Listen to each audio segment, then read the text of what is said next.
la matinée de Noël chez ma mère aurait dû être magique. Mais en montant ces marches de pierre familières avec ma fille Emma, âgée de 7 ans, j'ai senti quelque chose de froid s'installer dans mon estomac. L'air de décembre mordait nos visages, alors que nous approchions de la porte d'entrée, nos bras chargés de cadeaux soigneusement emballés qui m'avaient coûté 3 mois de travail supplémentaire. Emma sautillait à côté de moi, dans sa robe de velours rouge. Celle que j'avais économisée pour lui acheter, ignorant totalement qu'aujourd'hui allait tout changer.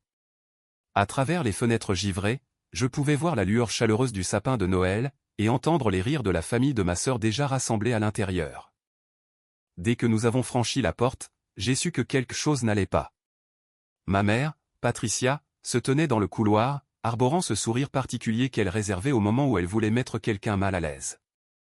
Ses cheveux argentés étaient parfaitement coiffés, et elle portait son meilleur pull de fête, celui avec de véritables perles cousues dans le motif de flocons de neige. Derrière elle, ma sœur Jessica était assise sur le canapé avec ses garçons jumeaux de 10 ans, Tyler et Caleb, tandis que mon frère Mark se prélassait dans le vieux fauteuil inclinable de papa avec sa fille de 15 ans, Madison. Le salon ressemblait à une double page de magazine. Le sapin de Douglas de 12 pieds dominait le coin, décoré des mêmes ornements que ceux que nous utilisions depuis l'enfance. Des guirlandes étaient drapées sur chaque surface, et l'odeur des roulés à la cannelle flottait depuis la cuisine. Tout paraissait parfait, mais la façon dont la conversation de tout le monde s'est arrêtée en me voyant raconter une autre histoire. Emma a couru droit vers sa grand-mère, entourant la taille de Patricia de ses petits bras. « Joyeux Noël, mamie, nous avons apporté des cadeaux pour tout le monde. » « Bien sûr que oui, ma chérie, » a dit Patricia, mais ses yeux sont restés fixés sur moi, avec ce regard calculateur que j'avais appris à redouter. « Tes cousins t'attendaient pour commencer à ouvrir les cadeaux. » J'ai posé notre pile de cadeaux sous le sapin, remarquant comment les yeux des garçons suivaient mes mouvements. Ce n'étaient pas de petits cadeaux. La console de jeu pour Tyler, les fournitures d'art professionnel pour Caleb, le sac à main de créateur pour Madison, le parfum coûteux pour Jessica, les outils électriques pour Mark, et le foulard en soie pour Patricia avaient englouti la majeure partie de ma prime de Noël. Emma m'avait aidé à choisir chacun d'eux, excitée à l'idée d'offrir quelque chose de spécial à sa famille. Papa Ardent a travaillé si dur pour nous, a annoncé fièrement Emma. Il a 2 emplois pour que je puisse avoir de belles choses. Un silence inconfortable a rempli la pièce. Jessica s'est agitée sur le canapé, soudain très intéressée par sa tasse de café. Mark s'est éclairci la gorge et a attrapé la télécommande, augmentant la musique de Noël juste assez fort pour combler la pause gênante. « Eh bien, » a dit Patricia avec une fausse gaieté, « allons-nous commencer l'échange de cadeaux ? » Les enfants d'abord, bien sûr. Emma vibrait pratiquement d'excitation, alors qu'elle s'installait en tailleur sur le tapis près du sapin. Tyler et Caleb la flanquaient, lorgnant déjà les paquets emballés professionnellement avec leurs noms écrits en écriture élégante. Ce n'étaient pas les cadeaux que j'avais apportés. Quelqu'un d'autre avait fait les courses, et il n'avait pas fait les courses pour Emma. « Tyler, c'est à toi, chérie, » a dit Jessica, sortant son téléphone pour enregistrer. « Maman veut filmer ça pour Instagram. » Tyler a déchiré une grande boîte et en a sorti le dernier iPhone, avec un étui de créateur et des écouteurs sans fil. Son cri de joie a résonné dans la pièce, alors qu'il commençait immédiatement à le configurer, ses doigts voltigeant sur l'écran avec l'expertise de sa génération. Le tour de Caleb est venu ensuite. Son cadeau était un appareil photo professionnel avec plusieurs objectifs et un étui de transport qui coûtait probablement plus que ce que je gagnais en 2 semaines. Il l'a manipulé comme le trésor qu'il était, discutant déjà des anglais de l'éclairage avec sa mère. Madison a ouvert une boîte à bijoux contenant de véritables boucles d'oreilles en diamant, suivie d'une carte cadeau pour son magasin de vêtements préféré d'une valeur de $500. Son petit cri de joie a fait rayonner Patricia de satisfaction. Puis, ce fut le tour d'Emma. Elle a attrapé le seul cadeau restant avec son nom dessus, une petite boîte emballée dans des bandes dessinées de journal au lieu de papier cadeau approprié. Les coins étaient cabossés et le ruban adhésif se décollait. Le visage d'Emma s'est quand même illuminé, parce qu'elle avait 7 ans, que c'était Noël, et que les cadeaux étaient magiques, peu importe à quoi ils ressemblaient. À l'intérieur de la boîte endommagée se trouvaient 8 crayons de couleur cassés, qui s'entrechoquaient, leurs enveloppes en papier déchiré et décoloré. Certains étaient usés jusqu'à la mine. D'autres avaient été cassés en 2.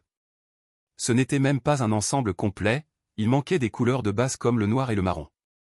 Quelques morceaux d'un cahier de coloriage déchiré se trouvaient dessous, des pages déjà gribouillées avec des crayons complètement différents. Emma a regardé le contenu pendant un long moment, son petit visage s'efforçant de comprendre ce qu'elle voyait, tandis que ses cousins comparaient leurs coûteux appareils électroniques à quelques centimètres de là. Elle a levé les yeux vers moi, avec ses grands yeux marrons pleins de confusion et de la douleur qu'elle essayait si fort de cacher. « C'est charmant, ma chérie », ai-je réussi à dire, ma voix étouffée par une rage que je ne pouvais pas laisser paraître.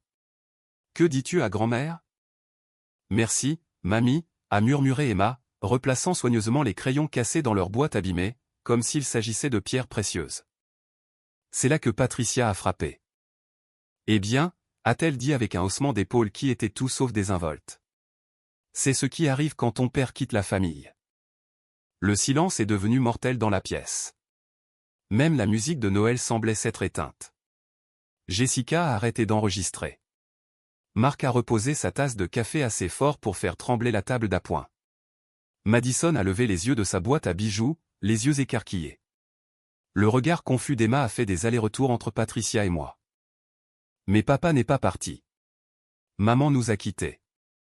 Le sourire de Patricia est devenu tranchant comme du verre brisé. Parfois, les enfants ne comprennent pas toute l'histoire, ma chère. L'injustice m'a frappé comme un coup physique.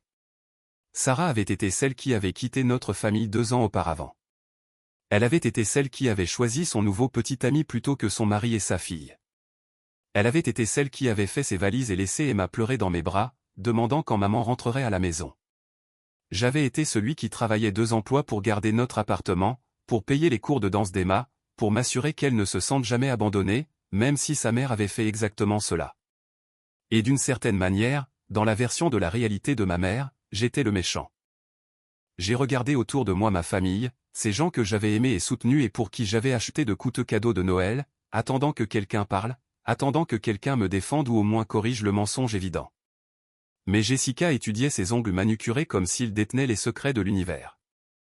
Marc a soudain trouvé le match de football à la télévision fascinant.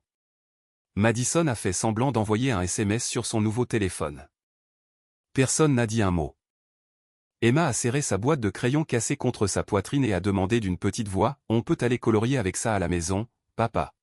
« Bien sûr, on peut, bébé », ai-je dit, et ma voix est sortie plus ferme que je ne me sentais. Nous allons faire les plus belles images. Mais à l'intérieur, quelque chose de fondamental avait changé. En regardant ma fille essayer d'être courageuse face à son cadeau humiliant, pendant que ses cousins exhibaient leurs jouets coûteux, j'ai réalisé que ce n'était pas un oubli ou une erreur. Cela avait été planifié, orchestré. Ma propre famille avait décidé de punir une enfant de 7 ans pour des crimes qu'ils pensaient que j'avais commis. Je me suis levé lentement et j'ai marché vers le sapin de Noël, où mes cadeaux soigneusement emballés se trouvaient intacts sous les branches. Mes mains sont restées stables, alors que je ramassais la pile de cadeaux que j'avais apportés, chacun représentant des heures de travail supplémentaires et d'économie prudente. La console de jeu que Tyler réclamait depuis des mois.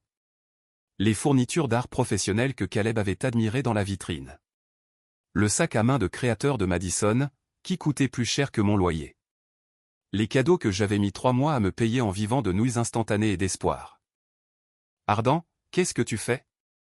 La voix de Jessica montait en tonalité à chaque mot, alors qu'elle me regardait ramasser les boîtes. Ils étaient pour eux, ai-je dit, me redressant, les bras pleins de paquets coûteux. Ils ne le sont plus. Tyler a levé les yeux de son nouvel iPhone, pris d'une panique soudaine. Oncle Ardent, ce sont nos cadeaux de Noël. Non, ai-je répondu calmement. C'étaient des cadeaux de Noël. Temps passé. Patricia s'est avancée, son visage rougissant sous son maquillage parfaitement appliqué. Tu ne peux pas simplement reprendre les cadeaux, Ardent. Ce n'est pas comme ça que Noël fonctionne. Tu as absolument raison, maman. Ce n'est pas comme ça que Noël fonctionne. Noël est censé être une question d'amour, de générosité, et de s'assurer que tout le monde se sent inclus. J'ai fait un geste vers Emma, qui serrait toujours sa boîte de crayons cassés. Dis-moi, comment donner de la poubelle littérale à une enfant de 7 ans, pendant que sa cousine ouvre des bijoux, correspond-il à ton esprit de Noël?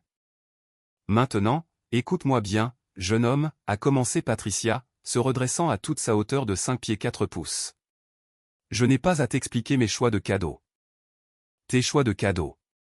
J'ai ri, mais il n'y avait aucun humour là-dedans. Tu es allé dans une friperie et tu as acheté des crayons cassés pour ma fille. Tu les as mis dans une boîte abîmée et tu les as enveloppés dans du papier journal. Pendant que tu achetais des iPads et des appareils photo pour tout le monde. Marc a finalement détourné le regard de la télévision. Peut-être que tu réagis de manière excessive, Ardent. Ce ne sont que des cadeaux. Juste des cadeaux. J'ai répété les mots lentement, les laissant planer dans l'air. Madison, comment te sentirais-tu si quelqu'un te donnait une boîte de maquillage cassée, pendant que ta cousine recevait des bijoux? Madison s'est agitée inconfortablement sur sa chaise, ses nouvelles boucles d'oreilles en diamant attrapant les lumières de Noël.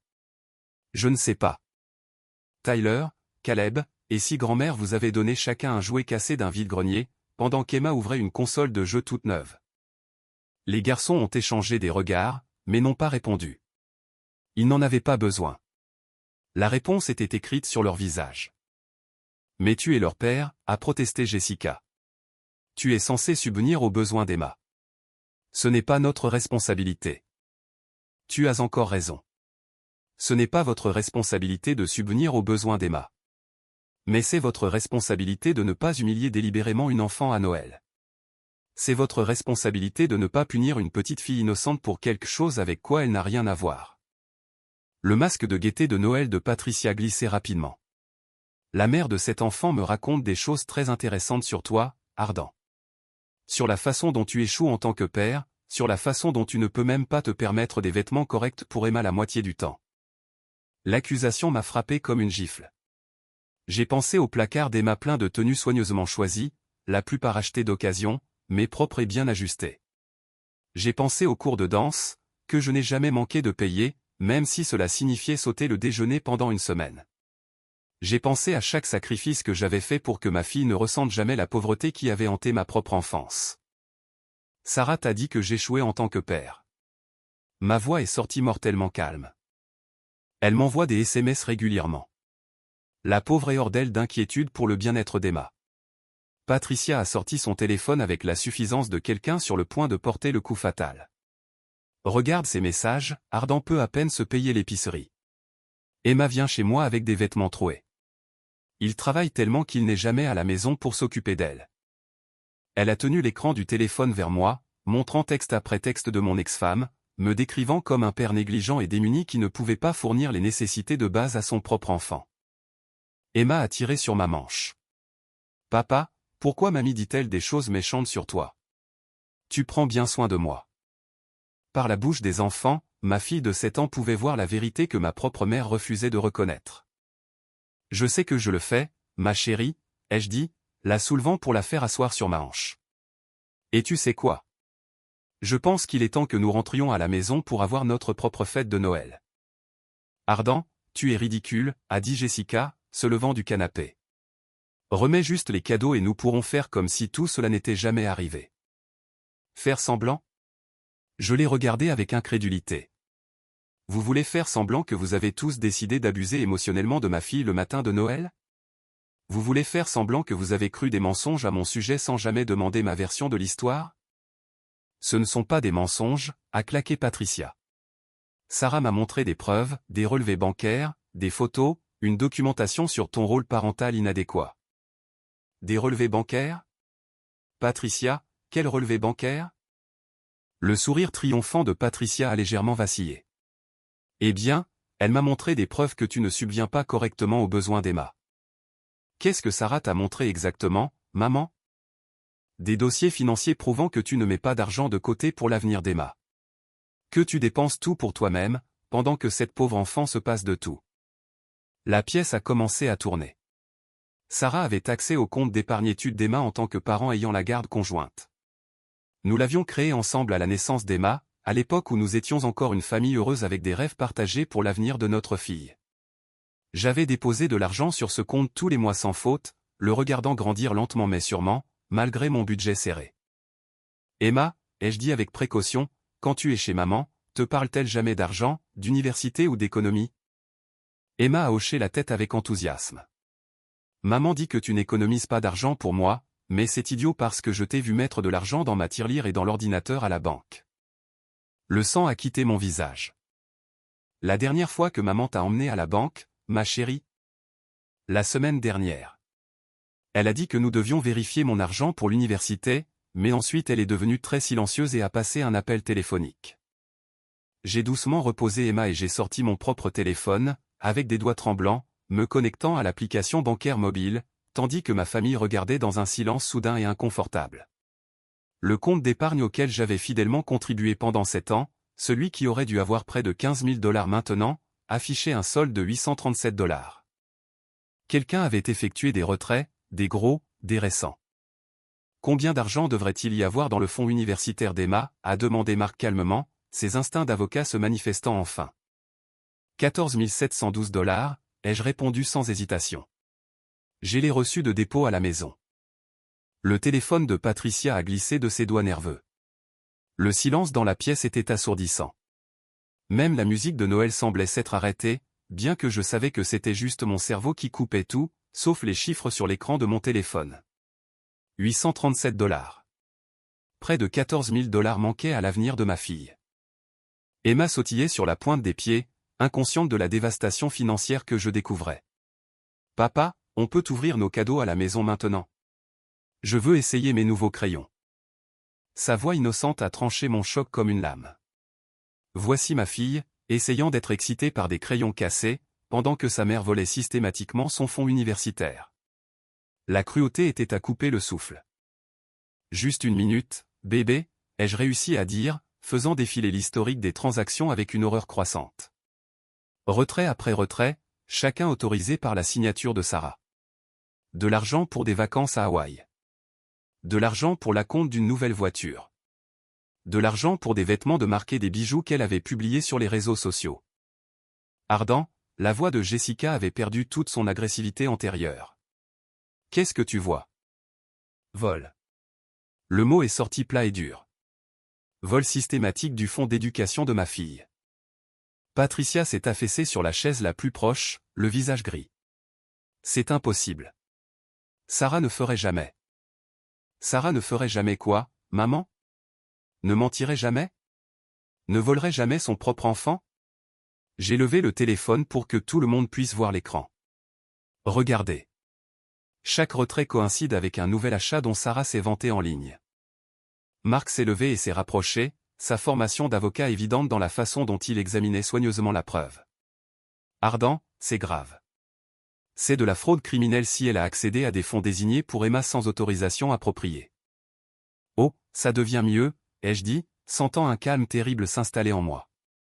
Emma, ma chérie, dis à tout le monde quelle est la nouvelle voiture de maman. Emma a rayonné de fierté. Maman a eu une très jolie voiture blanche. Son petit ami l'a achetée pour elle. Mais elle l'a remboursée avec de l'argent de mon compte universitaire, parce qu'elle a dit que l'université était stupide de toute façon, et que je devrais apprendre à être jolie à la place. Le silence est tombé complètement dans la pièce. Tyler et Caleb avaient arrêté de jouer avec leurs nouveaux appareils électroniques et regardaient Emma avec des yeux écarquillés. Madison avait effectivement posé son téléphone, quelque chose que je ne l'avais jamais vu faire volontairement. Sarah a dit à notre fille que l'université était stupide, a murmuré Jessica. Elle a dit que les filles assez jolies n'ont pas besoin d'être intelligentes, et que je devrais juste trouver un gentil mari quand je serai grande, au lieu de perdre du temps avec des livres. La voix d'Emma, âgée de 7 ans, ne portait aucune compréhension de la dévastation de ces mots. Mais papa dit que je suis intelligente et jolie, et que je peux être tout ce que je veux être. Patricia a couvert son visage de ses mains. Oh mon Dieu! Qu'est-ce que j'ai fait? Tu as cru quelqu'un qui a abandonné sa famille au lieu du fils qui était là depuis le début, ai-je dit doucement. Tu as choisi de faire confiance à la parole d'une femme qui a abandonné son enfant plutôt qu'au père qui se tue au travail pour subvenir à ses besoins. Je pensais que les messages textes étaient si convaincants. Elle avait des captures d'écran de conversation, des photos d'Emma ayant l'air triste ou fatiguée, des preuves qui semblaient si réelles. Preuves fabriquées, a dit Marc, son esprit juridique travaillant clairement maintenant. Ardent, as-tu des relevés de tes dépôts sur le compte d'Emma? Chaque dépôt, y compris les bordereaux et les confirmations bancaires? J'ai regardé autour de moi les visages bouleversés de ma famille. J'ai aussi des dossiers de chaque dépense que j'ai payée pour Emma. Factures médicales, fournitures scolaires, vêtements, cours de danse, tout. 2 ans de documentation prouvant que j'ai été le seul parent à réellement subvenir aux besoins de ma fille. Emma a tiré à nouveau sur ma chemise. Papa, pourquoi tout le monde a l'air triste? C'est Noël. Comment expliquer à une enfant de 7 ans que sa mère lui a volé son avenir, tout en mentant à sa grand-mère au sujet de son père? Comment dire à une enfant que les gens qui devraient l'aimer le plus l'ont utilisé comme une arme dans leur propre jeu tordu? Parfois, les adultes font des erreurs, ma chérie, ai-je dit, m'accroupissant à sa hauteur. Mais l'important, c'est que tu sois aimé et en sécurité. Je le sais, a dit Emma avec assurance.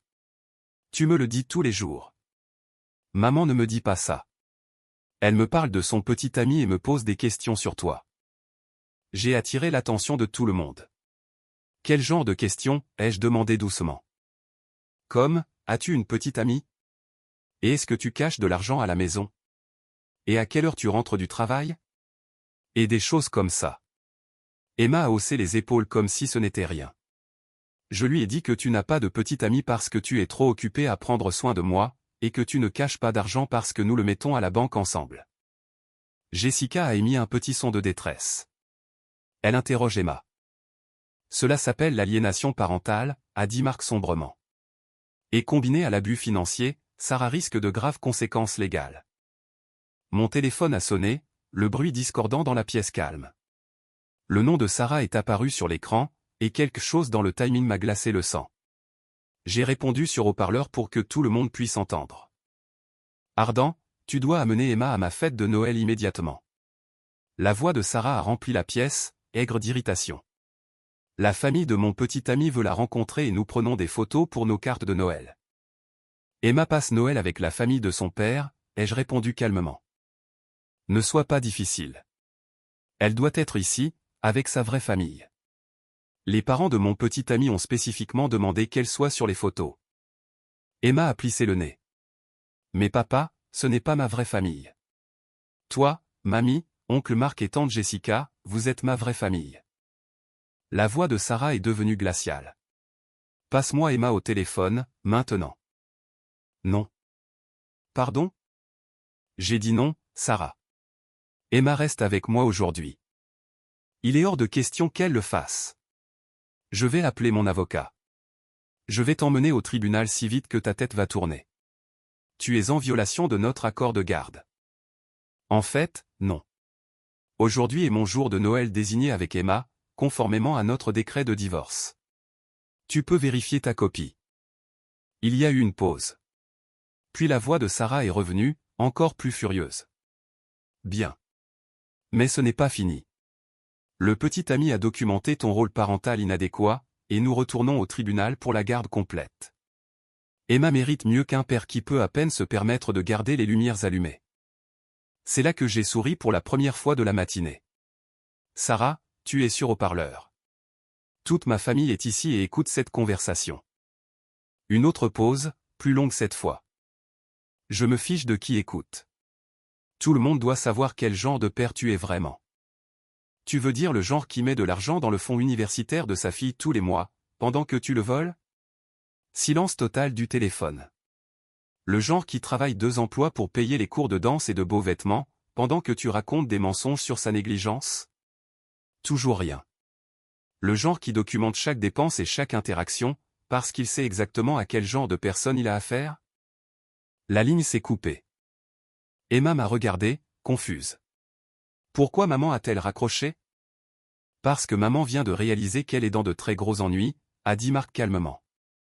Mon téléphone a sonné à nouveau immédiatement. Cette fois, c'était un numéro que je ne reconnaissais pas. Laisse-moi deviner, ai-je dit en répondant. C'est le petit ami de Sarah. Écoute-moi bien, espèce de déchet, a grogné une voix masculine. Tu vas amener cette gamine à notre fête, ou je vais venir là-bas et la traîner dehors moi-même. Maintenant, ma famille pouvait entendre les deux côtés de la vraie nature de Sarah. Les menaces, l'agression, le mépris total pour le bien-être d'Emma en faveur de leurs opportunités de photos. Et vous êtes, ai-je demandé calmement. Je suis l'homme qui va être le nouveau papa de cette petite fille très bientôt. Alors tu ferais mieux de commencer à montrer un peu de respect. Le visage d'Emma s'est froissé. Je ne veux pas de nouveau papa. J'aime mon papa. Avez-vous entendu cela, ai-je demandé au téléphone. Ma fille ne veut pas de nouveau papa. Elle est très heureuse avec celui qu'elle a. Cette gamine ne sait pas ce qu'elle veut. Elle a 7 ans. Vous avez raison. Elle a 7 ans. C'est une enfant qui mérite de se sentir en sécurité et aimée, pas menacée par un étranger qui pense qu'il peut intimider son père. Je te préviens, mec. Amène-la ici maintenant, où il y aura des conséquences. Vous me menacez? Je vous le promets. J'ai regardé autour de moi les visages choqués de ma famille. Patricia était devenue complètement pâle. Jessica regardait le téléphone comme si c'était un serpent. Marc avait sorti son propre téléphone et enregistrait clairement la conversation. Eh bien, alors, ai-je dit agréablement, je suppose que nous avons des définitions différentes des conséquences. Parce que de mon point de vue, la seule personne qui fera face à des conséquences aujourd'hui, ce sera vous et Sarah, quand la police et le tribunal de la famille entendront parler de vos menaces contre un enfant. L'homme à l'autre bout a commencé à jurer, décrivant en détail graphique ce qu'il allait me faire quand il me trouverait. Mais je n'écoutais plus. Je regardais le visage d'Emma, alors qu'elle entendait cet étranger menacer son père de violence. Je voyais la peur s'insinuer dans ses yeux, alors qu'elle réalisait que ce n'étaient pas seulement des paroles de colère, mais de vraies menaces de quelqu'un qui voulait blesser la personne qu'elle aimait le plus. C'est là que quelque chose de fondamental a basculé en moi. Il ne s'agissait plus seulement d'argent volé ou de dysfonctionnement familial. Il s'agissait de protéger ma fille de personnes qui ne la voyaient que comme un accessoire dans leur jeu tordu. Et j'en avais fini de jouer. J'ai raccroché au nez du petit ami de Sarah en pleine menace et j'ai immédiatement commencé à composer le 911, mais la petite main d'Emma m'a arrêté. « Papa, j'ai peur » a-t-elle murmuré, rampant sur mes genoux, sa boîte de crayons cassée toujours serrée contre sa poitrine. « Je sais, bébé, mais tu es en sécurité. Je te promets que tu es en sécurité. » J'ai enroulé mes bras autour d'elle, sentant le tremblement de sa petite silhouette. « Oncle Marc, as-tu enregistré tout cela ?» Marc a hoché la tête sombrement, levant son téléphone. Chaque mot, y compris les menaces de violence physique et les tactiques d'intimidation impliquant un mineur. Bien, car nous allons en avoir besoin. Patricia a finalement parlé, sa voix tremblante et faible. Ardent, je suis tellement désolé. Je n'avais aucune idée. Non, maman, tu avais toutes les idées. Tu as choisi de ne pas les voir. J'ai gardé ma voix douce, car Emma écoutait, mais j'avais besoin que la vérité soit dite. Tu as choisi de croire quelqu'un qui est parti plutôt que quelqu'un qui est resté. Tu as choisi de participer à l'humiliation d'une enfant de 7 ans parce que ça faisait du bien d'avoir quelqu'un à blâmer pour une situation qui n'a jamais été de ma faute. Jessica s'est levée brusquement et a commencé à faire les 100 pas, c'est insensé. Sarah semblait si préoccupée par le bien-être d'Emma. Elle demandait toujours des nouvelles, envoyait des messages inquiets pour savoir si Emma allait bien. Elle recueillait des renseignements, à 10 marques de sa voix d'avocat, cherchant des informations qu'elle pourrait utiliser contre Ardent au tribunal. Une tactique de manipulation classique. Mais les photos qu'elle a envoyées, a protesté Patricia faiblement. Emma avait l'air si triste sur certaines d'entre elles. « Maman, ai-je dit patiemment, as-tu déjà vu une photo où Emma a l'air vraiment malheureuse quand elle est avec moi ?» Patricia a réfléchi un instant, puis a secoué lentement la tête. C'est parce que Sarah prenait ses photos pendant ses visites de garde. Quand Emma était triste de me quitter. Quand Emma était contrariée d'aller dans une maison où sa mère était plus intéressée par son nouveau petit ami que par passer du temps avec sa propre fille. Emma a hoché la tête contre ma poitrine. Maman prend toujours des photos quand je pleure parce que papa me manque. Elle dit que c'est important de se souvenir de ce que je ressens. Le silence est retombé dans la pièce, alors que les implications de cette déclaration innocente s'enfonçaient. Sarah avait documenté la détresse d'Emma et l'avait utilisée comme preuve contre moi, sans mentionner quelle était la cause de cette détresse. Mon téléphone a vibré avec un message texte, puis un autre, puis un autre. En quelques secondes, il vibrait continuellement avec des messages entrants. Je devrais les vérifier, a demandé Marc, faisant un geste vers mon téléphone. J'ai hoché la tête, tenant toujours Emma. Marc a pris l'appareil et son visage est devenu blanc à la lecture. « Qu'est-ce que c'est » a demandé Jessica. Sarah est en train de perdre les pédales. Ses messages sont dérangés. Elle exige qu'Ardent amène Emma immédiatement. Elle menace d'une action en justice. Elle prétend qu'Ardent enlève Emma. Marc a fait défiler rapidement les textes. Et maintenant, elle dit qu'elle est en route pour venir chercher Emma elle-même. Elle ne peut pas simplement se présenter et prendre Emma, ai-je dit. Notre accord de garde est très précis sur les arrangements du jour de Noël. Elle peut essayer, a répondu Marc. Et compte tenu des menaces de son petit ami, cela pourrait devenir moche rapidement. Emma s'est reculée pour me regarder, les yeux écarquillés. Maman vient vraiment ici? Elle pourrait, ma chérie, mais tu n'as pas à aller où que ce soit si tu ne veux pas. Je veux rester avec toi et colorier des images avec mes nouveaux crayons. L'innocence simple de cette déclaration, combinée au crayon cassé sur ses genoux, m'a presque brisé le cœur. Voici ma fille, essayant de trouver de la joie dans de la poubelle littérale, pendant que sa mère complotait pour la lui voler, aux parents qu'il aimait vraiment. Tu sais quoi, ai-je dit, prenant une décision qui me semblait attendue depuis longtemps. Je pense qu'il est temps que tout le monde connaisse toute la vérité sur ce qui s'est passé. J'ai sorti mon téléphone et j'ai ouvert l'application d'enregistrement vocal, faisant défiler des mois d'enregistrement. Sarah ne sait pas que je documente nos conversations. Chaque appel téléphonique, chaque échange quand elle vient chercher Emma, chaque interaction où elle a montré sa vraie nature. Tu l'as enregistré, a demandé Patricia. Dans un état où le consentement d'une seule partie est requis, il est parfaitement légal d'enregistrer des conversations auxquelles tu participes. Et compte tenu des antécédents de mensonges et de manipulation de Sarah, je voulais une protection pour Emma et moi-même. J'ai trouvé l'enregistrement que je cherchais et j'ai appuyé sur lecture. La voix de Sarah a rempli la pièce, mais c'était une Sarah très différente de la mère concernée que ma famille pensait connaître. Je me fiche qu'Emma ne veuille pas venir ce week-end, Ardent. Elle vient quand même. L'ex-femme de mon petit ami sera là et j'ai besoin qu'Emma nous fasse ressembler à une vraie famille. La voix d'Emma est passée clairement sur l'enregistrement. Mais je veux rester avec papa. Nous allions faire des crêpes et aller au parc. Emma, arrête d'être égoïste. C'est important pour la relation de maman. Tu dois penser à ce qui est bon pour maman, pas seulement à ce que tu veux. L'enregistrement a continué avec Sarah cochant Emma sur ce qu'il fallait me dire pour être heureuse chez Sarah, suivi de l'accord réticent d'Emma de mentir parce que, maman a dit que cela rendrait les choses plus faciles pour tout le monde. Jessica s'est assise lourdement, sa main pressée sur sa bouche. Oh mon Dieu, elle utilise Emma comme un accessoire. Ce n'est même pas le pire, ai-je dit sombrement, trouvant un autre fichier. C'est d'il y a 3 semaines, quand Emma est tombée malade pendant le week-end de garde de Sarah.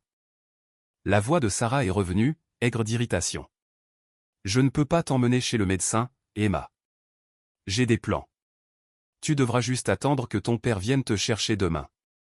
Si tu es toujours malade, alors il pourra s'en occuper. La petite voix congestionnée d'Emma. Mais maman, ma gorge me fait vraiment mal. Eh bien, peut-être que si ton père te nourrissait mieux, tu ne tomberais pas malade tout le temps. C'est probablement sa faute de toute façon. Patricia pleurait maintenant, des larmes silencieuses coulant sur son visage, alors qu'elle écoutait sa petite fille être manipulée émotionnellement par sa propre mère. Il y en a des dizaines d'autres, ai-je dit, arrêtant la lecture. Sarah cochant Emma à m'espionner. Sarah disant à Emma que je ne l'aime pas vraiment parce que si je le faisais, je lui achèterais des choses plus chères.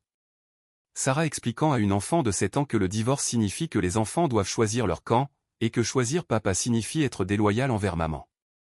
C'est de l'abus émotionnel, a dit Marc platement. Abus émotionnel clair et documenté d'un mineur. Emma m'a regardé, confuse. Papa, pourquoi as-tu enregistré maman étant méchante? Parce que parfois, les adultes ont besoin de preuves, quand d'autres adultes blessent des enfants, ai-je expliqué doucement. Et papa voulait s'assurer qu'il puisse te protéger, si jamais maman essayait de t'éloigner des gens qui t'aiment vraiment. Comme aujourd'hui. Comme aujourd'hui. Le bruit des portières de voitures qui claquent à l'extérieur a figé tout le monde. Par la fenêtre avant, nous pouvions voir une BMW blanche garée de travers dans l'allée. Sarah et un homme corpulent en blouson de cuir coûteux marchaient vers la maison, avec une sorte de langage corporel agressif qui a fait monter mes instincts protecteurs. Ce sont eux, a dit Emma calmement, se serrant contre moi. Marc était déjà sur son téléphone avec le 911, parlant doucement mais urgemment d'un différend de garde impliquant des menaces contre un mineur. Le poing de Sarah a frappé la porte d'entrée avec assez de force pour faire trembler le cadre. Ouvrez cette porte immédiatement, je sais qu'Emma est là-dedans. Patricia m'a regardé, les yeux paniqués. Que faisons-nous?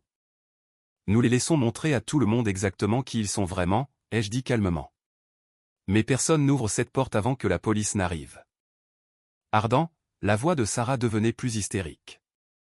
J'ai une ordonnance du tribunal. Tu dois me donner ma fille. Non, tu n'en as pas, a crié Marc à travers la porte. Et si tu en avais, tu passerais par les canaux légaux appropriés, au lieu de te présenter en proférant des menaces. La voix du petit ami de Sarah était encore plus forte. Ouvrez cette foutue porte, ou je la défonce. Emma a commencé à pleurer, pas les larmes manipulées des photos de Sarah, mais une vraie peur, alors qu'elle entendait l'homme qui menaçait son père, menacer maintenant de défoncer la porte de sa grand-mère. C'est là que j'ai su que Sarah avait commis son erreur finale. Elle avait amené ses problèmes chez la famille de ma mère. Elle avait terrorisé ma fille devant des témoins. Elle avait montré sa vraie nature à des gens qui avaient précédemment cru ses mensonges. Et elle l'avait fait, alors que j'avais tout documenté. Les sirènes de police se rapprochaient, et par la fenêtre avant, je pouvais voir des voisins sortir de leur maison pour regarder le spectacle. Sarah et son petit ami étaient sur le point de découvrir que menacer une enfant le matin de Noël dans un beau quartier de banlieue était le genre d'erreur qui avait des conséquences. De vraies conséquences. La police est arrivée avec des lumières clignotantes, mais pas de sirènes, traitant clairement cela comme un différend domestique plutôt qu'une urgence. 2 agents se sont approchés de la maison. Sarah et son petit ami se tenaient sur le porche avant, leur agressivité antérieure soudainement tempérée par la présence des forces de l'ordre. L'agent Martinez, une femme d'âge moyen avec des yeux gentils, a frappé doucement à la porte.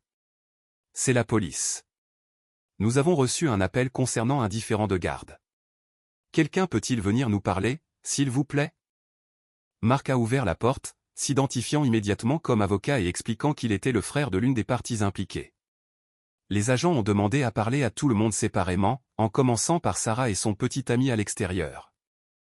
Par la fenêtre, nous pouvions voir Sarah gesticuler sauvagement, essayant clairement de se faire passer pour la victime. Son petit ami se tenait les bras croisés, essayant d'avoir l'air intimidant, même devant la police. Mais leur langage corporel était tout faux. Sarah continuait de pointer la maison de manière accusatrice, tandis que son petit ami vérifiait constamment son téléphone, comme s'il avait un endroit plus important où être. « Papa, pourquoi la police est-elle ici ?» a demandé Emma, toujours recroquevillée sur mes genoux.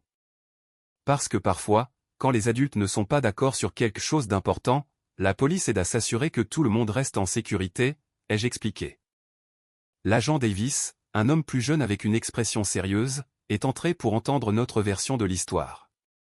Marc a immédiatement pris les choses en main, présentant les menaces enregistrées, la documentation de l'argent volé, et les propres déclarations d'Emma sur ce qui s'était passé pendant les visites de garde de Sarah. C'est une documentation très complète, a dit l'agent Davis, examinant la preuve sur le téléphone de Marc. La plupart des différends de garde n'arrivent pas avec ce niveau de preuve. La plupart des différends de garde n'impliquent pas d'abus financiers systématiques et d'aliénation parentale, a répondu Marc. Mon frère a tout documenté parce qu'il se doutait que quelque chose comme ça pourrait arriver. L'agent Davis s'est accroupi au niveau d'Emma. Salut, ma chérie. Peux-tu me dire ton nom? Emma, a-t-elle dit timidement, tenant toujours sa boîte de crayons cassée. Emma, c'est un joli nom. Peux-tu me dire ce que tu ressens en ce moment? Peur, a admis Emma. Le petit ami de maman a dit qu'il allait faire du mal à mon papa, et maman frappait très fort à la porte. As-tu peur de ta maman? Emma a réfléchi attentivement avant de répondre. Parfois, quand elle se met en colère à propos de papa, elle dit des choses qui me font me sentir mal à l'intérieur. Quel genre de choses?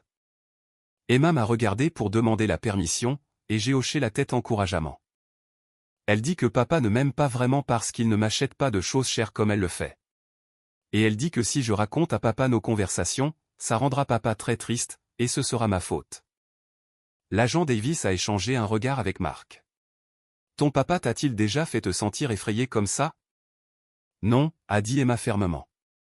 Papa me fait me sentir en sécurité. Il me dit toujours la vérité, même quand c'est triste, et il ne me demande jamais de garder des secrets sur des choses importantes. À l'extérieur, nous pouvions entendre la voix de Sarah monter à nouveau, alors qu'elle se disputait avec l'agent Martinez. Par la fenêtre, je pouvais voir son petit ami devenir plus agité, faisant les 100 pas sur le porche. La mère semble assez contrariée, a observé l'agent Davis. Elle est contrariée parce que son plan ne fonctionne pas, ai-je dit calmement. Elle a volé systématiquement le fonds universitaire de notre fille, tout en racontant des mensonges à ma famille sur ma capacité à subvenir aux besoins d'Emma. Quand j'ai découvert le vol ce matin, tout a commencé à s'effondrer pour elle. Vous avez mentionné de l'argent volé. Avez-vous une documentation à ce sujet? J'ai sorti mon téléphone et lui ai montré les dossiers bancaires, les dépôts manquants, la corrélation entre les retraits de Sarah et ses publications sur les réseaux sociaux concernant des achats coûteux. L'agent Davis a sifflé doucement. C'est 14 000 $. C'est un vol qualifié. Vol du fonds d'éducation désigné d'un mineur, a ajouté Mark, ce qui entraîne des sanctions supplémentaires. Une agitation à l'extérieur a attiré notre attention. Le petit ami de Sarah criait après l'agent Martinez, pointant agressivement du doigt dans les airs. Nous ne pouvions pas entendre les mots, mais son langage corporel était clairement menaçant. Ça ne va pas bien se passer pour lui, a dit l'agent Davis sèchement, tendant la main vers sa radio. En quelques instants, des renforts sont arrivés. 2 voitures de patrouille supplémentaires se sont garées, alors que le petit ami de Sarah continuait son affichage agressif. Nous avons regardé par la fenêtre, il a été rapidement menotté et placé à l'arrière d'une voiture de police, criant toujours. Le comportement de Sarah a changé instantanément. Sans son soutien, elle a semblé se dégonfler, sa voix devenant suppliante, plutôt qu'exigeante, alors qu'elle parlait avec les agents. Emma a appuyé son visage contre la fenêtre. Pourquoi ont-ils mis le petit ami de maman dans la voiture de police? Parce qu'il était méchant avec les policiers, ai-je expliqué. Et quand les gens sont méchants avec les policiers, il y a des conséquences. L'agent Martinez est entré pendant que son partenaire s'occupait de Sarah. Madame, a-t-elle dit à Patricia, la femme dehors prétend que c'est la maison de sa mère, et qu'elle a le droit d'entrer. Est-ce exact? Patricia s'est redressée avec plus de dignité que je ne lui en avais vu de toute la journée. C'est ma maison. Cette femme est mon ancienne belle-fille, et elle n'est pas la bienvenue ici, après ce qu'elle a fait à ma petite-fille. Elle prétend également que monsieur, l'agent Martinez a vérifié ses notes. Monsieur Ardan est en violation d'une ordonnance de garde en gardant l'enfant ici. C'est un mensonge, a dit Mark, sortant immédiatement son téléphone. J'ai une copie de l'accord de garde juste ici. Le jour de Noël est spécifiquement désigné comme le temps d'Ardan avec Emma. L'agent Martinez a examiné le document attentivement. C'est très clair. La mère n'a aucun droit légal d'exiger l'enfant aujourd'hui. Elle n'a pas non plus le droit légal de retirer de l'argent du compte d'éducation d'Emma sans l'autorisation d'Ardan, a ajouté Mark, ce qu'elle fait depuis des mois, tout en mentant sur la stabilité financière d'Ardan. L'agent Martinez m'a regardé avec quelque chose qui ressemblait à de la sympathie. Monsieur Ardan, c'est une situation assez complexe. La documentation que vous avez fournie suggère de graves violations des accords de garde et possiblement une activité criminelle. Je vais vous recommander de contacter immédiatement le tribunal de la famille et d'envisager de porter plainte pour les crimes financiers. Emma a tiré sur l'uniforme de l'agent Martinez. Excusez-moi, madame la policière. Oui, ma chérie. Est-ce que ma maman a des problèmes? L'agent Martinez s'est accroupi au niveau d'Emma. Ta maman a fait de mauvais choix, ma puce. Les adultes vont travailler ensemble pour s'assurer que tu es en sécurité, et que tout le monde suit les règles. Devrais-je encore aller chez maman? La question est restée en suspens comme une arme chargée. Tout le monde dans la pièce comprenait qu'Emma demandait essentiellement si elle devrait continuer à se soumettre à la manipulation émotionnelle et à la négligence. C'est au juge de décider, a dit l'agent Martinez doucement. Mais je veux que tu saches que tes sentiments et ta sécurité sont les choses les plus importantes.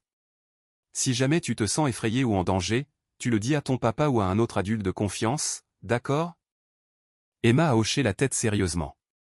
Papa me garde toujours en sécurité. Par la fenêtre, nous pouvions voir Sarah parler rapidement avec l'autre agent, gesticulant vers la maison et essayant clairement d'expliquer l'arrestation de son petit ami et son propre comportement. Mais sans ses tactiques d'intimidation et ses preuves fabriquées, elle avait juste l'air de ce qu'elle était, une femme prise dans un tissu de mensonges et de manipulation. L'agent Davis a fermé son carnet. Monsieur Ardan, sur la base de ce que nous avons vu et entendu aujourd'hui, je vous recommande fortement de déposer une demande de modification d'urgence de l'accord de garde. La preuve d'abus financiers et de manipulation émotionnelle est substantielle. Je représenterai mon frère dans ce processus, a dit Mark, et nous porterons plainte pour le vol également. Bien, a dit l'agent Martinez fermement. Les enfants méritent mieux que d'être utilisés comme des armes dans les conflits d'adultes. Alors que les agents se préparaient à partir, Sarah est apparue à la porte une fois de plus. Mais cette Sarah était différente. Disparut l'assurance agressive et l'indignation vertueuse. Cette Sarah avait l'air petite et désespérée. « S'il vous plaît » a-t-elle dit, parlant directement à travers la moustiquaire. « Laissez-moi juste parler à Emma, juste pendant 5 minutes. » Emma a immédiatement caché son visage contre mon épaule. « Je ne veux pas parler à maman pour l'instant » a-t-elle murmuré. « Emma ne veut pas te voir pour l'instant, Sarah » ai-je dit calmement. « Mais c'est ma fille aussi. » « Oui, elle l'est. Et en tant que sa mère, ton travail est de faire passer ses besoins avant tes désirs. Emma a besoin de se sentir en sécurité en ce moment. Elle a besoin de digérer ce qui s'est passé aujourd'hui. Elle a besoin de savoir que les adultes dans sa vie la protégeront des situations qui la rendent effrayée ou confuse. » Le visage de Sarah s'est froissé. « Je n'ai jamais voulu que tout cela arrive. »« Si, tu l'as voulu, » ai-je répondu tristement. « Chaque mensonge que tu as dit à ma famille, chaque dollar que tu as volé à l'avenir d'Emma, chaque fois que tu l'as fait se sentir coupable de m'aimer. Chaque action était délibérée et calculée. La seule chose que tu n'as pas voulu qu'il arrive, c'est de te faire prendre. » L'agent Martinez s'est avancé. « Madame, vous devez quitter cette propriété maintenant. Si vous voulez aborder les questions de garde, vous pouvez le faire par les canaux légaux appropriés. » Alors que Sarah retournait à sa voiture, elle paraissait plus petite et plus vieille que je ne l'avais jamais vue. Son petit ami était parti, arrêté pour avoir menacé un policier. Ses mensonges avaient été exposés à tous ceux qui comptaient. Son vol avait été documenté et serait bientôt poursuivi. Emma a levé la tête de mon épaule alors que la voiture de Sarah s'éloignait. « Papa, on peut rentrer à la maison maintenant et colorier des images. »« Absolument, ma petite fille. Nous pouvons colorier les plus belles images que tu aies jamais vues. » Mais alors que je rassemblais nos affaires pour partir, j'ai remarqué que mes cadeaux coûteux étaient toujours empilés près de la porte. Les cadeaux que j'avais économisés pendant des mois pour acheter. La console de jeu et les fournitures d'art et le sac à main de créateur qui m'avaient coûté si cher, mais signifiaient si peu face à ce qui importait vraiment. Patricia m'a remarqué les regarder. « Ardent, ces cadeaux ? Gardez-les, ai-je dit. Ou retournez-les ou donnez-les. Peu m'importe. Mais tu as dépensé tellement d'argent. » J'ai dépensé de l'argent pour essayer d'acheter l'acceptation de personnes qui auraient dû aimer Emma inconditionnellement. Je pensais que si j'étais assez généreux, si je sacrifiais assez, si je me prouvais assez, vous vous souviendriez que nous sommes une famille aussi. Le visage de Patricia s'est froissé de honte. Nous sommes une famille. Toi et Emma êtes les parties les plus importantes de cette famille. Alors prouvez-le, ai-je dit doucement. Pas avec des mots, mais avec des actions. Pas seulement aujourd'hui, mais chaque jour à venir. Emma était déjà à la porte, serrant sa boîte de crayons cassés et vibrant pratiquement d'excitation à l'idée de rentrer à la maison et de commencer à colorier. Sa joie face à tout ce qui s'était passé était à la fois déchirante et inspirante. Alors que nous marchions vers notre voiture, j'ai réalisé que cette terrible matinée de Noël avait en fait été un cadeau. Pas le genre emballé dans du joli papier, mais le genre qui vient du fait de voir enfin la vérité clairement. Emma était en sécurité. Les mensonges avaient été exposés. Le vol serait poursuivi. Et ma famille comprenait enfin qui j'étais vraiment, et ce que j'avais essayé de faire depuis le début. Parfois, les plus belles images viennent de crayons cassés. Nous venions d'arriver à notre complexe d'appartements quand mon téléphone a commencé à sonner. Le nom de Sarah est apparu à l'écran à nouveau, mais cette fois, j'étais prêt pour elle. « Ne réponds pas, papa » a dit Emma depuis son siège auto. « Je veux aller colorier à l'intérieur. »« Tu as absolument raison, ma chérie. » J'ai refusé l'appel et j'ai éteint le téléphone entièrement. Aujourd'hui, c'est à propos de nous. Notre petit appartement de 2 chambres n'avait jamais semblé plus accueillant. Emma a couru directement à notre table de cuisine, qui était déjà installée comme sa station d'art, et a soigneusement vidé ses crayons cassés sur la surface. « Regarde, papa. Certaines de ces couleurs sont vraiment jolies, même si elles sont cassées. » Elle avait raison.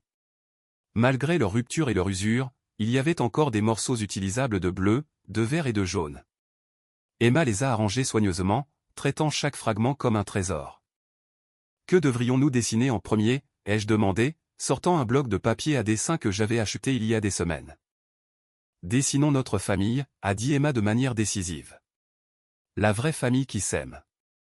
Alors qu'elle commençait à dessiner avec un crayon rouge trapu, mon téléphone a vibré avec des messages textes, même si j'avais éteint la sonnerie. À travers l'écran, je pouvais voir message après message de Sarah, devenant de plus en plus désespérée. Puis la sonnette de l'appartement a retenti. Emma a levé les yeux de son dessin, alarmée. C'est maman? Je ne pense pas, bébé. Maman ne connaît pas notre nouvelle adresse.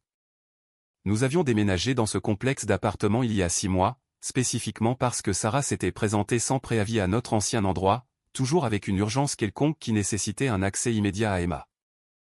La sonnette a sonné à nouveau, suivie d'une voix familière à travers l'interphone. Ardent, c'est Marc. Je peux monter? J'ai appuyé sur le bouton pour le laisser entrer, me demandant ce qui avait amené mon frère à notre appartement l'après-midi de Noël. Emma a continué à colorier maintenant, travaillant sur ce qui semblait être une maison avec un très grand sapin de Noël devant elle. Marc a frappé doucement à notre porte quelques minutes plus tard. Quand j'ai ouvert, il tenait un grand sac de courses et portait une expression que je n'avais jamais vue sur son visage auparavant. J'ai apporté quelques trucs, a-t-il dit simplement. Oncle Marc. Emma a sauté de son dessin et a couru pour l'étreindre. Regarde ce que je dessine. C'est notre maison avec un sapin de Noël. Marc s'est accroupi pour examiner son œuvre. C'est magnifique, Emma. C'est toi et papa devant la maison. Et toi et tante Jessica, et mamie Patricia, et Tyler et Caleb et Madison. C'est tout le monde qui nous aime vraiment. La voix de Marc était épaisse lorsqu'il a répondu. Nous t'aimons, Emma. Beaucoup. Et je suis désolé qu'il nous ait fallu si longtemps pour le montrer correctement. Il s'est levé et m'a tendu le sac de courses. Ce sont des cadeaux de notre part à tous. De vrais cadeaux de Noël pour Emma. Ce qu'elle aurait dû recevoir ce matin. À l'intérieur du sac se trouvaient des paquets magnifiquement emballés. Un ensemble d'art professionnel avec toutes les couleurs imaginables. Une tablette chargée de jeux éducatifs et d'applications de dessin. Des livres sur des princesses courageuses et des filles intelligentes qui ont changé le monde. Des vêtements à la taille exacte d'Emma, pas des vêtements de seconde main, mais des tenues neuves choisies spécifiquement pour elle. Marc, tu n'aurais pas dû. Si, nous aurions dû. Nous devions absolument. Il s'est assis lourdement sur mon canapé. Ardent, nous devons parler de ce qui va se passer ensuite. Emma déchirait déjà les fournitures d'art, ses yeux écarquillés d'émerveillement devant l'éventail de crayons frais, de crayons de couleur et de marqueurs. Papa, regarde, ceux-ci ne sont pas cassés du tout. Je vois ça, bébé. Oncle Marc a choisi des fournitures très spéciales pour des œuvres très spéciales. Marc a regardé Emma un instant, puis s'est tourné vers moi avec des yeux sérieux. J'ai passé des appels depuis que tu as quitté la maison de maman. Sarah est dans de vrais problèmes, Ardent. Les accusations de fraude financière pourraient à elles seules l'envoyer en prison pour 5 ans. Bien, ai-je dit, sans hésitation. Son petit ami a été inculpé de menaces terroristes et de menaces contre un policier. Il risque une peine de prison importante, et une ordonnance restrictive est en place, l'empêchant de te contacter ou de contacter Emma. Également bien. Mais il y a plus. Marc a sorti son téléphone et m'a montré une série de messages textes. Sarah contacte d'autres membres de la famille, essayant de les amener à te faire pression pour que tu abandonnes les charges. Elle prétend que c'était l'idée de son petit ami, qu'elle a été contrainte. J'ai lu les messages qui dépeignaient Sarah comme une victime d'une relation abusive qui avait été forcée de voler sa propre fille. C'était magistralement manipulateur, conçu pour générer de la sympathie et rejeter la faute loin de ses propres choix. Elle ment, bien sûr, a poursuivi Marc. Les dossiers bancaires montrent que le vol a commencé des mois avant qu'elle ne rencontre même ce petit ami, mais elle est douée pour jouer la victime. Emma a levé les yeux de ses nouvelles fournitures d'art. Oncle Marc, pourquoi maman ment-elle toujours sur tout? La question était si directe et innocente que Marc a tressailli. Certaines personnes mentent parce qu'elles ne savent pas comment prendre la responsabilité de leurs erreurs, Emma. Papa me dit toujours la vérité, même quand c'est difficile, comme quand il a expliqué pourquoi maman ne vit plus avec nous. Qu'est-ce que papa t'a dit? A demandé Marc doucement. Que parfois, les adultes font des choix qui blessent les gens qu'ils aiment, et que quand quelqu'un te blesse encore et encore, c'est normal de te protéger en restant loin d'eux. Emma est retournée colorier avec ses nouvelles fournitures. Il a dit que maman avait choisi son nouveau petit ami au lieu de notre famille, et ça a rendu papa très triste, mais qu'il me choisirait toujours en premier, quoi qu'il arrive. Marc m'a regardé avec quelque chose qui ressemblait à de la stupéfaction. Tu lui as dit la vérité. Elle méritait la vérité. Les enfants ne sont pas stupides, Marc. Ils savent quand les adultes leur mentent. Emma savait que sa mère avait choisi quelqu'un d'autre à sa place. Faire semblant du contraire n'aurait fait que la faire se sentir folle. Sarah nous a dit que tu empoisonnais Emma contre elle. Je n'ai jamais dit un seul mot négatif sur Sarah devant Emma, jusqu'à aujourd'hui. Je n'en avais pas besoin. Emma a fait l'expérience de la négligence de Sarah de première main. Elle n'avait pas besoin que je lui dise que sa mère était plus intéressée par les photos pour les réseaux sociaux que par passer du temps de qualité ensemble. Emma a levé son nouveau dessin. Regarde, j'ai dessiné nous tous en train de passer un vrai Noël. La photo montrait des bonshommes allumettes disposés autour d'un sapin de Noël, tous se tenant la main. Chaque figure était soigneusement étiquetée de l'écriture manuscrite d'Emma, âgée de 7 ans, papa, Emma, oncle Marc, tante Jessica, mamie Patricia, Tyler, Caleb, Madison. Où est maman sur la photo, a demandé Marc prudemment. Emma a réfléchi sérieusement. Maman n'est pas sur cette photo parce que c'est une image de gens qui se rendent heureux les uns les autres. Maman rend les gens tristes. L'honnêteté simple de cela était dévastatrice. Ce n'était pas de l'aliénation parentale ou de la manipulation. C'était l'évaluation lucide d'une enfant de qui apportait de la joie dans sa vie et qui apportait de la douleur. Mon téléphone a vibré avec un autre message texte, malgré le mode silencieux. Marc y a jeté un coup d'œil et son expression s'est assombrie. Quoi maintenant, ai-je demandé. Sarah menace d'aller dans les médias. Elle veut dépeindre cela comme un père gardant une mère aimante loin de son enfant à Noël. J'ai ri, mais il n'y avait aucun humour là-dedans. Laisse-la essayer. Nous avons la documentation de tout. Des enregistrements de son abus émotionnel, des preuves de son vol. Des rapports de police sur les menaces de son petit ami. Si elle veut rendre cela public, je suis plus que prêt pour cette conversation. Emma était passée à un deuxième dessin, celui-ci représentant une maison avec 2 bonshommes allumettes à l'extérieur. C'est moi et papa à notre appartement, a-t-elle annoncé. Nous sommes en sécurité ici. Oui, nous le sommes, ai-je acquiescé, m'asseyant à côté d'elle à la table. Nous sommes très en sécurité ici. Le téléphone de Marc a sonné et il est entré dans la cuisine pour répondre. Je pouvais l'entendre parler à voix basse et sérieuse, utilisant sa voix d'avocat. Quand il est revenu, son expression était sombre. C'était le bureau du procureur. Ils veulent te rencontrer demain pour discuter des accusations de fraude, et le tribunal de la famille a accepté une audience d'urgence pour jeudi, pour aborder la modification de la garde. Aussi vite? Quand il y a des preuves documentées de mise en danger d'enfants et de crimes financiers, le système bouge rapidement. Marc s'est rassis en face de nous. Ardent, tu dois comprendre dans quoi tu t'engages. Sarah va se battre avec tout ce qu'elle a. Elle va embaucher des avocats coûteux et essayer de te dépeindre comme un ex-mari vindicatif qui utilise Emma comme une arme. Laisse-la essayer. La vérité est la vérité. La vérité ne gagne pas toujours au tribunal de la famille, surtout quand un parent a plus d'argent pour la représentation légale. J'ai regardé Emma, qui dessinait maintenant ce qui semblait être un arc-en-ciel avec ses nouveaux crayons de couleur, fredonnant doucement pour elle-même pendant qu'elle travaillait. Je me fiche de combien d'argent Sarah dépense pour les avocats. Je ne reculerai pas. Emma mérite mieux que d'être utilisée comme un accessoire dans les tentatives désespérées de sa mère pour avoir l'air d'une adulte fonctionnelle. Marc a hoché la tête lentement. Bien, parce que je vais te représenter, et je n'ai pas l'intention de perdre. Marc, je ne peux pas me permettre. Tu ne me paies pas. C'est du bénévolat, tarif familial. Il a souri pour la première fois depuis son arrivée. De plus, après ce dont j'ai été témoin aujourd'hui, je dois à Emma la meilleure représentation légale que je puisse fournir. Emma a levé son dessin d'arc-en-ciel. Regarde, j'ai fait ça pour notre réfrigérateur. C'est magnifique, ma chérie. J'ai pris l'image et j'ai admiré ses choix de couleurs soignés. On l'accroche tout de suite. Alors que je scotchais l'œuvre d'Emma sur notre réfrigérateur, à côté de ses papiers d'école et de ses photos de spectacles de danse, j'ai réalisé que quelque chose d'important avait basculé aujourd'hui. Pour la première fois en 2 ans, je ne menais pas cette bataille seule. Ma famille avait enfin vu la vérité. Le système judiciaire prenait au sérieux les crimes contre Emma. Et ma fille était en sécurité, heureuse, et créait de l'art magnifique avec ses nouvelles fournitures.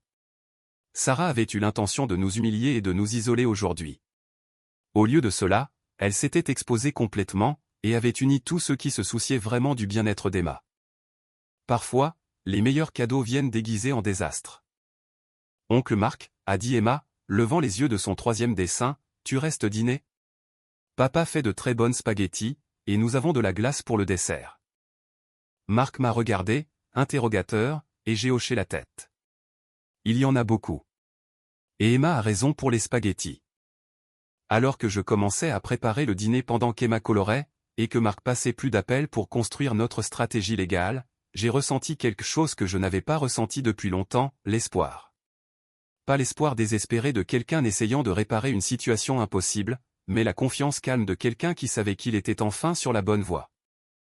Le Noël d'Emma avait commencé avec des crayons cassés et de l'humiliation.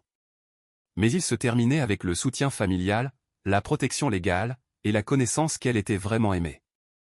Et demain, nous commencerions à construire l'avenir qu'elle méritait. 3 mois plus tard, Emma et moi montions ces mêmes marches de pierre jusqu'à la maison de ma mère. Mais tout était différent maintenant.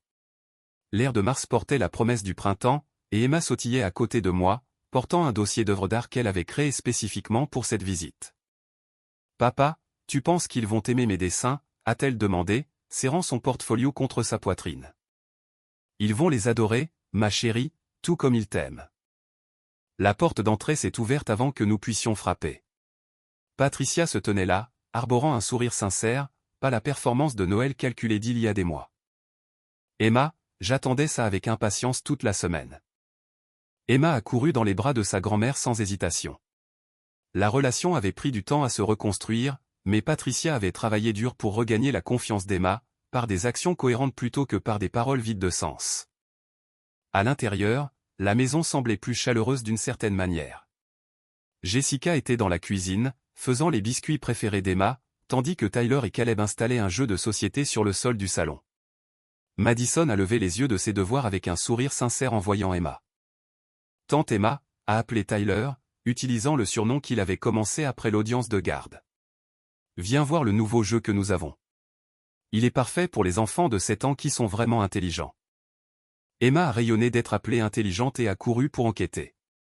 J'ai regardé mes neveux lui expliquer les règles avec patience et gentillesse, la traitant comme le membre précieux de la famille qu'elle avait toujours mérité d'être. Marc a émergé du bureau où il travaillait sur des documents légaux. Comment s'est passée l'audience finale hier? Exactement comme prévu, ai-je répondu, incapable de masquer ma satisfaction. Garde complète qui m'est accordée. Sarah n'obtient que des visites supervisées, 2 heures tous les 2 samedis, et elle doit suivre des cours parentaux et de gestion de la colère avant même que cela ne puisse arriver. Patricia nous a rejoints, essuyant ses mains sur un torchon de cuisine. Et les accusations criminelles. Reconnu coupable de tous les chefs d'accusation. 18 mois de prison suivis de 5 ans de probation, restitution complète du fonds universitaire d'Emma, plus les pénalités et les intérêts. J'ai fait une pause, regardant Emma rire avec ses cousins.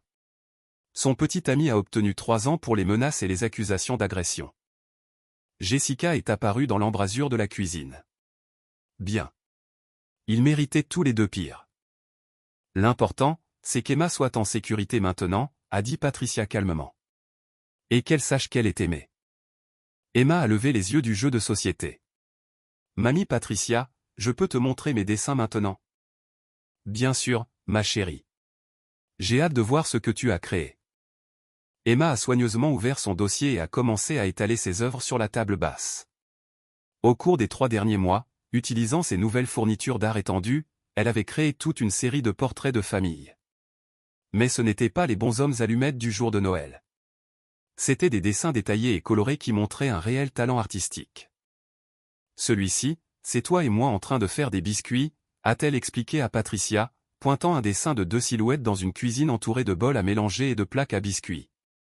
Et celui-ci, c'est oncle Marc m'apprenant à être avocate.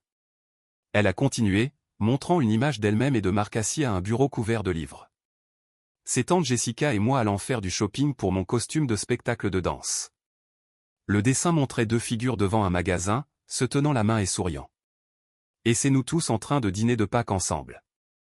La dernière image était une grande scène de famille autour d'une table à manger, tout le monde riant et parlant.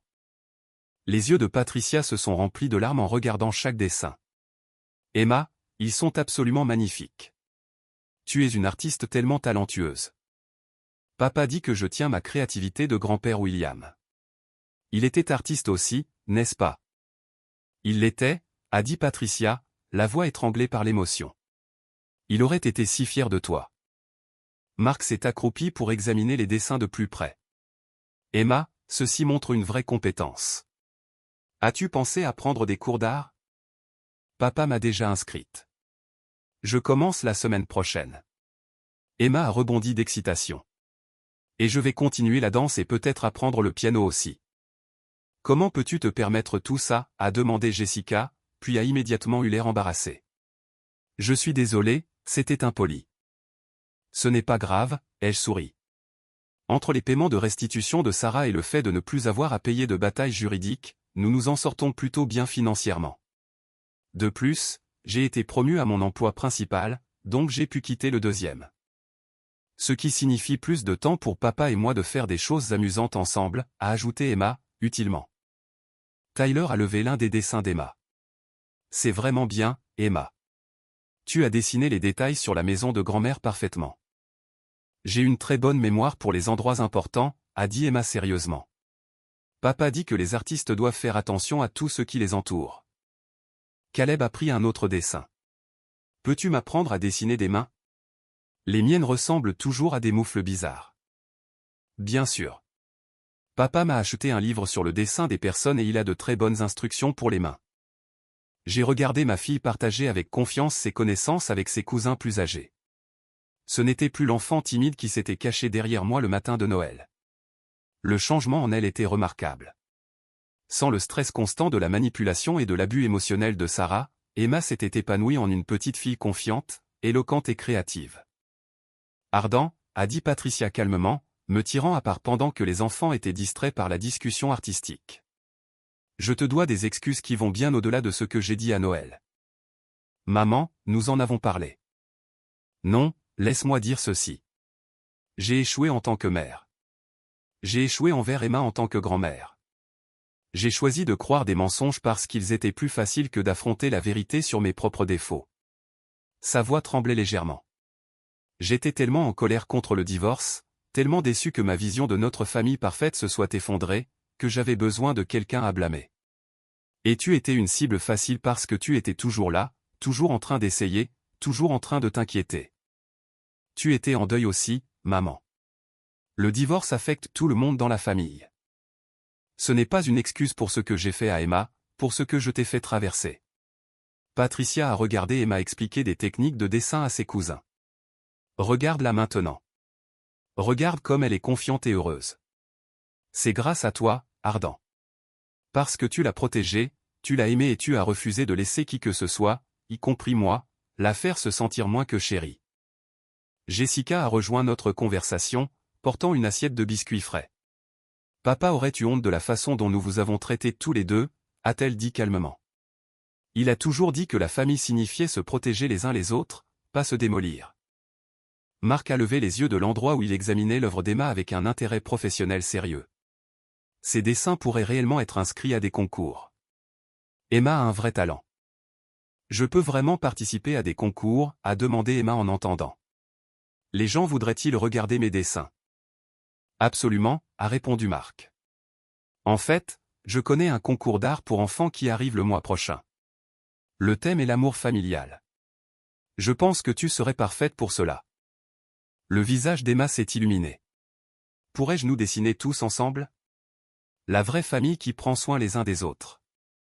Ça semble parfait, a dit Patricia, s'accroupissant au niveau d'Emma. Et si tu gagnes, nous l'encadrerons et l'accrocherons juste ici, dans le salon, où tout le monde pourra le voir. Et si je ne gagne pas? Alors nous l'encadrerons quand même, a dit Patricia fermement, parce que cela représente quelque chose de plus important que n'importe quel concours. Cela représente à quel point nous nous aimons tous. Emma a jeté ses bras autour du cou de Patricia. Je t'aime aussi, mamie, même quand tu m'as donné des crayons cassés. Patricia l'a serré fort en retour. Ces crayons cassés nous ont tous appris quelque chose d'important, n'est-ce pas? Quoi donc? Que même quand les choses sont endommagées, elles peuvent toujours créer quelque chose de beau si tu les utilises de la bonne manière. Emma a considéré cela sérieusement. Comme comment notre famille était brisée pendant un moment, mais maintenant nous créons de beaux souvenirs ensemble. Exactement comme ça. Alors que l'après-midi avançait, nous avons joué à des jeux de société, regardé des albums photos et planifié les prochains cours d'art d'Emma. La conversation était naturelle et chaleureuse, sans le courant sous-jacent de tension qui avait caractérisé tant de réunions de famille précédentes. Vers 16 heures, Emma s'est blottie sur le canapé à côté de moi, fatiguée mais heureuse de toute l'attention et de l'activité. « Papa » a-t-elle dit doucement, « c'était une bien meilleure journée en famille que Noël. » Pourquoi ça, ma chérie?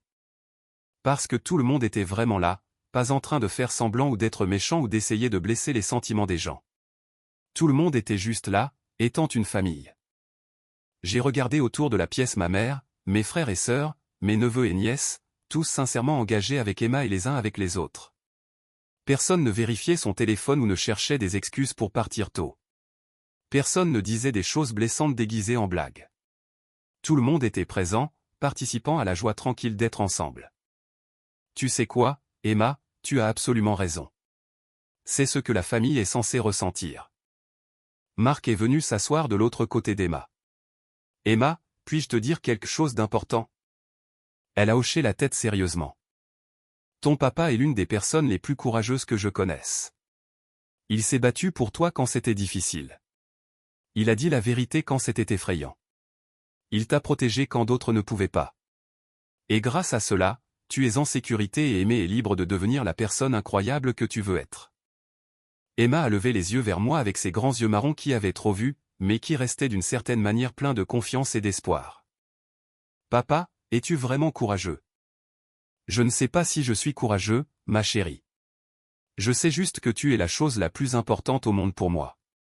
Et je ferai toujours tout ce qu'il faut pour te garder en sécurité et heureuse. Même quand c'est très difficile? Surtout quand c'est très difficile. Emma s'est blottie contre mon côté. C'est ça, être courageux. Faire la bonne chose, même quand ça fait peur.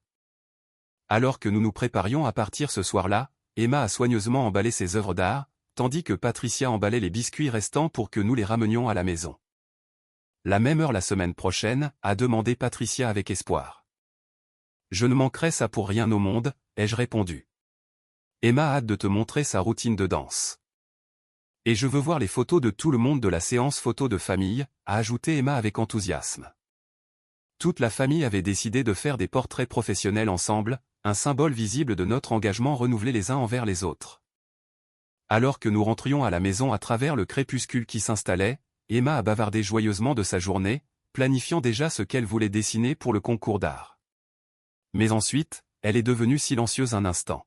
« Papa, tu penses que maman s'ennuie de moi ?» La question m'a pris au dépourvu. Nous n'avions pas beaucoup parlé de Sarah depuis l'audience finale du tribunal, et Emma n'avait pas demandé à la voir ni mentionné qu'elle s'ennuyait d'elle. « Je pense que ta maman s'ennuie probablement de toi, ma chérie. Mais s'ennuyer de quelqu'un et être bon pour quelqu'un sont deux choses différentes. » Qu'est-ce que tu veux dire? J'ai choisi mes mots avec soin. Parfois, les gens nous aiment d'une manière qui nous fait mal. Ils pourraient s'ennuyer de nous et vouloir être avec nous, mais ils ne savent pas comment nous aimer de manière saine et sécuritaire. Cela ne signifie pas que nous cessons de nous soucier d'eux, mais cela signifie que nous devons nous protéger. Emma a réfléchi à cela sérieusement. Comme comment j'aime toujours maman, mais je ne veux plus qu'elle me fasse me sentir mal dans ma peau. Exactement comme ça. L'amour ne signifie pas laisser quelqu'un te blesser encore et encore. Le véritable amour signifie vouloir ce qu'il y a de mieux pour quelqu'un, même lorsque ce n'est pas ce que nous voulons pour nous-mêmes. C'est pour ça que nous ne vivons plus avec maman? Parce que tu voulais ce qui était le mieux pour moi. C'est exactement pour ça, ma petite fille. Même si cela a rendu papa très triste de voir notre famille se briser, je savais que tu devais être dans un endroit sûr où tu pouvais grandir confiante et forte. Emma est restée silencieuse pendant quelques minutes de plus, puis a dit, « Je suis contente que nous vivions ensemble, juste nous. Notre appartement ressemble à la maison. Il ressemble à la maison pour moi aussi. Et je suis content que grand-mère et oncle Marc et tout le monde connaissent la vérité maintenant. Ça fait du bien quand les gens voient qui tu es vraiment. Oui, ça fait du bien. Papa. Oui, ma chérie. Merci de t'être battu pour moi, même quand ça faisait peur. J'ai dû m'arrêter parce que les larmes rendaient difficile de voir la route. Cette parfaite, courageuse, sage petite fille qui avait enduré tant de choses et qui en était ressortie avec son cœur intact, me remerciait d'avoir fait ce que tout parent décent ferait. Emma, tu n'as jamais à me remercier de t'aimer. C'est juste ce que font les papas. Pas tous les papas, a-t-elle dit avec assurance. Mais les bons le font. Et tu es l'un des bons. 6 mois plus tard, le dessin d'Emma a remporté la première place du concours d'art pour enfants. Le tableau montrait toute notre famille élargie réunie autour d'une table à manger. Tout le monde souriait et tendait la main vers le centre où se trouvait un grand gâteau décoré de cœurs. En bas, dans l'écriture soignée d'Emma, âgée de 7 ans, se trouvaient les mots « L'amour familial signifie que tout le monde a une part ». Nous l'avons encadré et accroché dans le salon de Patricia, comme promis. Mais nous en avons également fait des copies pour les maisons de tout le monde, un rappel que la vraie famille n'est pas une question de personnes parfaites ou de situations parfaites. C'est une question de personnes qui choisissent d'être présentes les unes pour les autres, qui choisissent la vérité plutôt que des mensonges confortables, qui choisissent de protéger et de nourrir les plus vulnérables parmi elles. Emma a aussi gardé ses crayons cassés, dans une boîte spéciale sur sa table d'art. Non pas parce qu'ils étaient encore utiles, mais parce qu'ils représentaient le jour où tout a changé. Le jour où elle a appris que sa valeur n'était pas déterminée par la façon dont les autres la traitaient. Le jour où notre famille a appris que l'amour sans protection n'est pas vraiment de l'amour du tout. Et parfois, lorsqu'elle travaille sur une œuvre d'art particulièrement importante, elle sort un de ses crayons cassés et ajoute un petit détail avec, un rappel que même les choses endommagées peuvent créer de la beauté lorsqu'elles sont utilisées avec intention et soin. La leçon la plus importante qu'Emma a apprise ce Noël n'était pas à propos de l'art ou de la dynamique familiale, ni même de la justice rendue. C'était qu'elle méritait d'être chérie, protégée et célébrée exactement telle qu'elle était. Cette leçon l'a portée à travers chaque défi depuis, et je sais qu'elle le fera toujours. Parce qu'une fois qu'une enfant sait qu'elle est vraiment aimée, cette connaissance devient inébranlable, et une fois qu'elle sait qu'elle mérite le respect et la gentillesse, elle ne se contentera jamais de rien de moins. Comme Emma le dit toujours lorsqu'elle termine un dessin particulièrement beau, parfois, les choses cassées font les plus jolies images, tant que quelqu'un t'aime assez pour t'aider à les utiliser correctement.